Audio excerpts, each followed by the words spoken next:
देखो, पहले टॉपिक में क्या क्या टॉपिक है। पहले है रसायन विज्ञान का महत्व, फिर द्रव्य की प्रकृति, फिर द्रव्य के गुणधर्म और उसका मापन, फिर आता है मापन की अनिश्चितता, रासायनिक के संयोजन के नियम, डाल्टन का परमाणु सिद्धांत, परमाणु द्रव्यमान और आणविक द्रव्यमान, मोलर संकल्पना और मोलर द्रव्यमान, प्रतिशत संगठन, स्टाइकोमेट्रिक और स्टाइकोमेट्रिक परिकलन। तो पहले हम पढ़ेंगे इसका जो बेसिक है वो। तो ये है हमारा फर्स्ट चैप्टर, जो कि है हमारी रसायन विज्ञान की कुछ मूलभूत अवधारणा है। तो उसके बारे में पढ़ लेते हैं। एक लाइन दे रखी है ब्लैक में, तो डार्क कलर में, रसायन विज्ञान अणु और, तो रासायनिक विज्ञान पर अणुओं और उसके रूपांतरण यानी रूप परिवर्तन, जैसे ठोस से द्रव बनना, द्रव से गैस बनना, ठीक है, रूपांतरण का विज्ञान है। यह न केवल 100 तत्वों का विज्ञान है, यानी पहले जब स्टार्टिंग में थे तो 100 तत्व थे, अपितु उससे निर्मित होने वाली असंख्य प्रकार के अणुओं का भी विज्ञान है। Roald Hoffmann. अभी रोल्ड हॉफमैन क्या है? विज्ञान को मानव द्वारा प्रकृति को समझने और उसका वर्णन करने के लिए ज्ञान को व्यवस्थित करने के निरंतर प्रयास के रूप में भी देखा जा सकता है। आपने अपनी पिछली कक्षाओं में जाना कि हम प्रतिदिन प्रकृति में उपस्थित विभिन्न प्रकार के क्या हैं पदार्थों और उसमें परिवर्तन को देखते हैं। दूध से दही बनना, लंबे समय तक गन्ने के रस को रखने पर उसका सिरका बनना। अब दूध से दही बनना ये क्या है? रासायनिक अभिक्रिया में आता है, ठीक है। लंबे समय तक गन्ने के रस को रखने से उसका सिरका बनना, यानी सिरका ये भी रासायनिक में आता है, कभी परिवर्तन नहीं आता। लोहे में जंग लगना, ये रासायनिक परिवर्तन है। कि कुछ ऐसे उदाहरण हैं जिन्हें हम बहुत बार देखते हैं। सुविधा के लिए विज्ञान को विभिन्न शाखाओं जैसे रसायन, भौतिकी, जीव विज्ञान, भूविज्ञान आदि में वर्गीकृत किया गया है। विज्ञान की वह शाखा जिसमें पदार्थों के संश्लेषण यानी बनना, संगठन यानी दो पदार्थों के मिलने से, संश्लेषण होने से, संगठन होने से क्या कुछ बनता है, संश्लेषित होता है यानी बनना, ठीक है। गुणधर्म और रसायन अभिक्रियाओं का अध्ययन किया जाता है। उनके गुणधर्म यानी गुणधर्म, उनमें क्या क्या विशेषता है, जैसे द्रव्य होता है वो तरल होता है, गैसीय होता है, इस तरीके से, या फिर उनके अणु पास होते हैं, दूर होते हैं, उनके क्या होते हैं, गुणधर्म होते हैं। इसके बारे में हम थोड़ी डिटेल में देखेंगे। अभिक्रियाओं का अध्ययन किया जाता है, जिसे ये रसायन विज्ञान कहलाती है, यानी रसायन कहलाती है। और सीधे सिंपल डेफिनेशन में देखा जाए तो ये एक तरीके से डेफिनेशन है किसकी? रसायन विज्ञान की, या फिर रसायन की डेफिनेशन। रसायन विज्ञान का विकास। रसायन जैसे आज हम इसे समझते हैं बहुत पुराना विज्ञान नहीं है। रसायन का अध्ययन केवल उनके ज्ञान के लिए नहीं किंतु अब किया गया, अपितु यह दो रोचक वस्तुओं की खोज के लिए भी उभरा। ये थी पारस पत्थर, जो कि लोहे और तांबे जैसी धातुओं को क्या बना दे? सोने में बदल दें। अमृत, जिससे अमरत्व प्राप्त होता है। पुरातन भारत में लोगों को आधुनिक विज्ञान के उभरे हुए बहुत पहले से अनेकों वैज्ञानिक तथ्यों की जानकारी थी।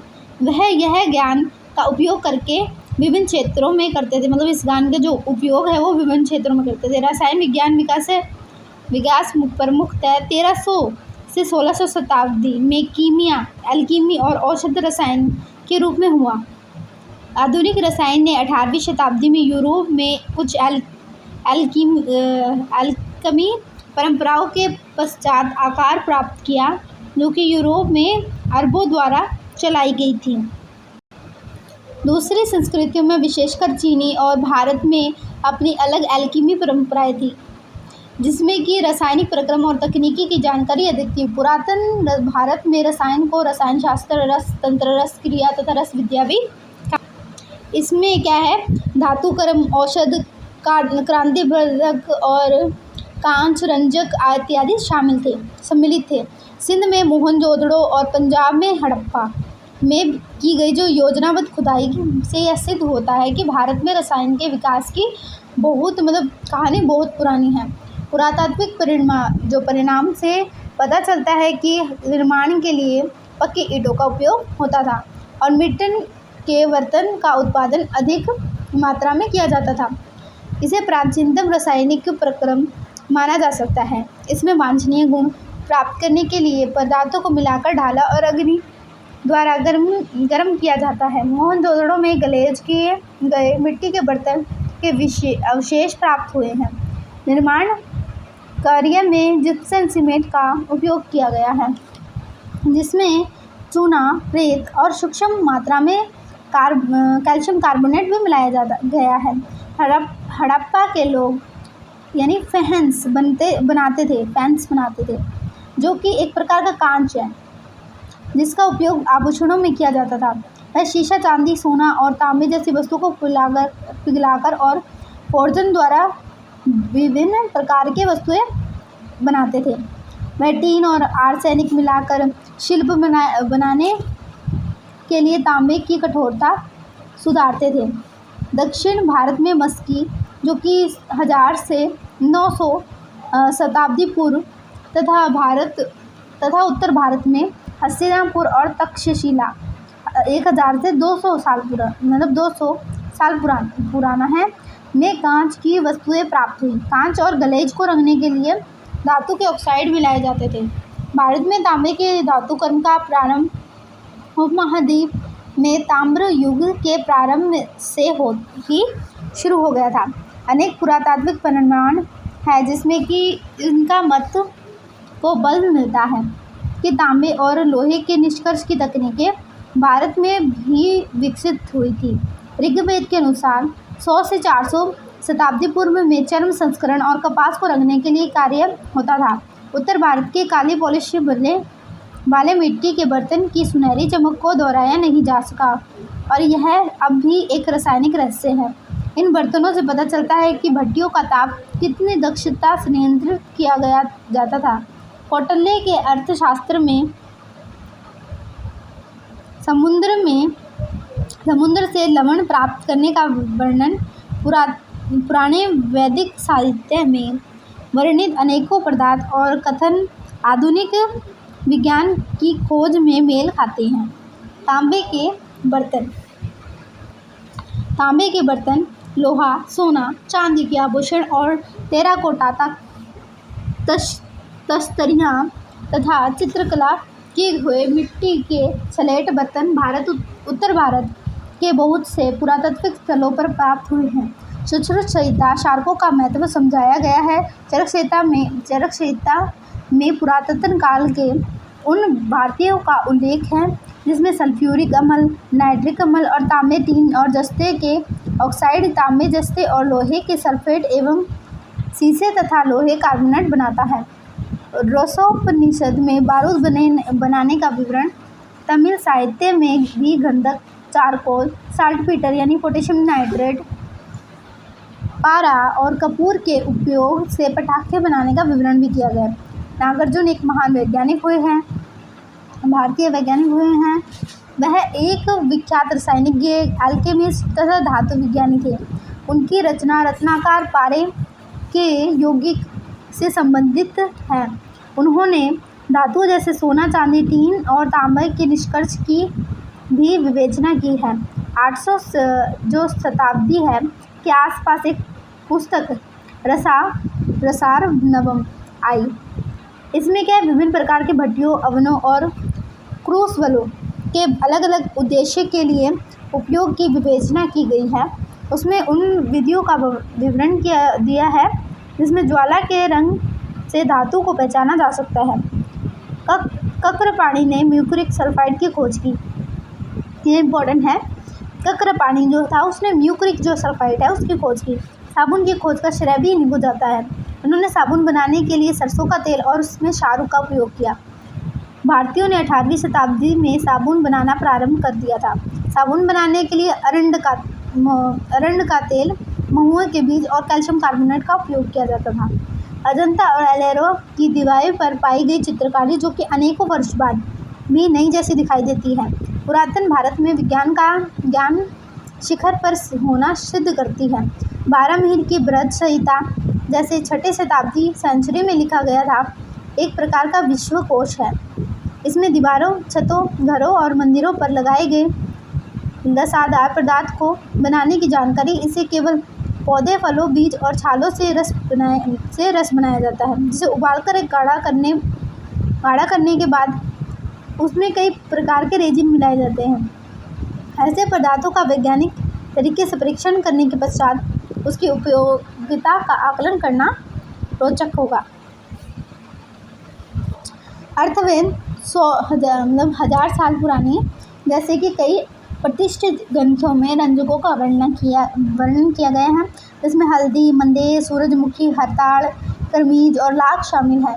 रंगने के गुण वाले कुछ अन्य पदार्थ जो कि उपयोग में आते थे, कल्पलसिका, पतंगा, जटुका, 12 मील की व्रत संहिता में इत्र तथा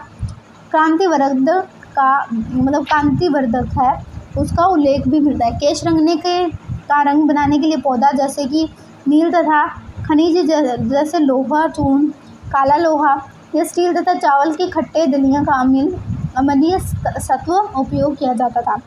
गंध युक्त में इत्र, मुख सुवासित करने के द्रव्य, नहाने के पाउडर, सुगंध एवं टैल्कम पाउडर का उपयोग किया जाता था।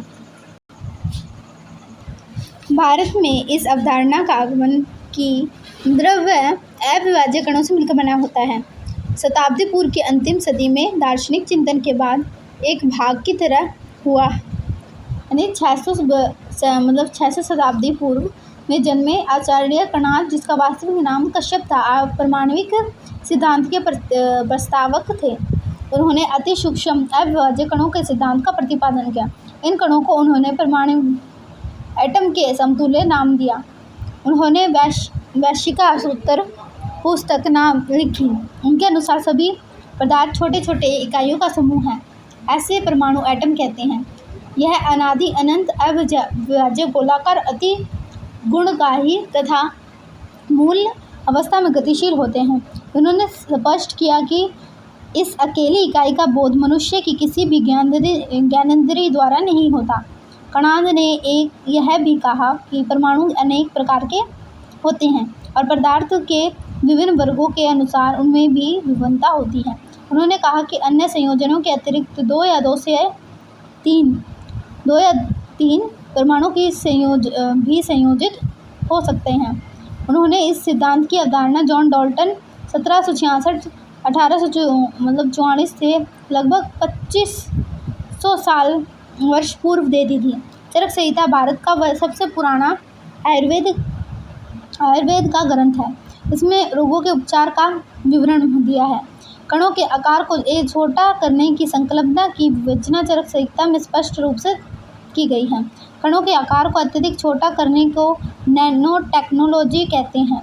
चरक संहिता में धातु की भस्मों का उपयोग रोगों के उपचार के रूप में भी किए जाने का वर्णन है। अब यह सिद्ध हो चुका है कि भस्मों में धातुओं के नैनो कण होते हैं। अल्कीमी के क्षीण हो जाने के पश्चात औषध रसायन स्थिर अवस्था में पहुंच गया है, परंतु 20वीं शताब्दी के पाश्चात्य चिकित्सा शास्त्र के आने और उसका प्रचलन होने से भी क्षीण हो गया। इस प्रतिरोधक काल में भी आयुर्वेद पर आधारित औषध उद्योग का अस्तित्व बना रहा है, परंतु भी धीरे धीरे क्षीण होता गया। नई तकनीकी सीखने और अपनाने में भारत को 100 से 150 वर्ष का समय लगा। इस समय बाहरी उत्पाद देश में प्रवेश कर गए।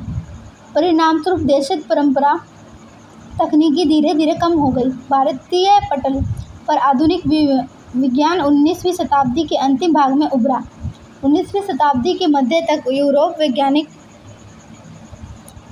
वैज्ञानिक भारत में आने लगे तथा आधुनिक रसायन का विकास होने लगा। उपरोक्त वर्णन से हमने जाना कि रसायन द्रव्य के संगठन, संरचना, गुणधर्म तथा परस्पर क्रियाओं से संबंधित हैं। पदार्थ के मौलिक अवयवों, परमाणु तथा अणुओं के मध्य से अच्छी प्रकार से समझा जा सकता है। यही कारण है कि रसायन विज्ञान परमाणु तथा अणुओं का विज्ञान भी कहलाता है। क्या हम इन कणों, परमाणु व अणु को देख सकते हैं, उनका भार माप सकते हैं, उनकी उपस्थिति का अनुभव कर सकते हैं? तो क्या किसी पदार्थ की निश्चित मात्रा में परमाणु और अणुओं की संख्या ज्ञात कर सकते हैं? और क्या हम इन कणों की संख्या एवं द्रव्यमानों के मध्य मात्रात्मक संबंध प्राप्त कर सकते हैं?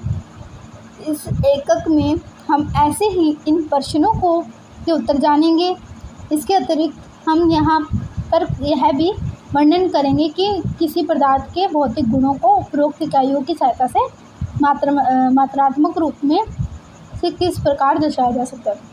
हम रसायन विज्ञान का महत्व पढ़ेंगे कल, और इसके बारे में थोड़ा डिटेल से स्टडी करेंगे। इसमें ये तो थोड़ा ही मतलब इसका जो परिचय बोल सकते हैं आप, परिभाषा दे रखा था थोड़ा बहुत।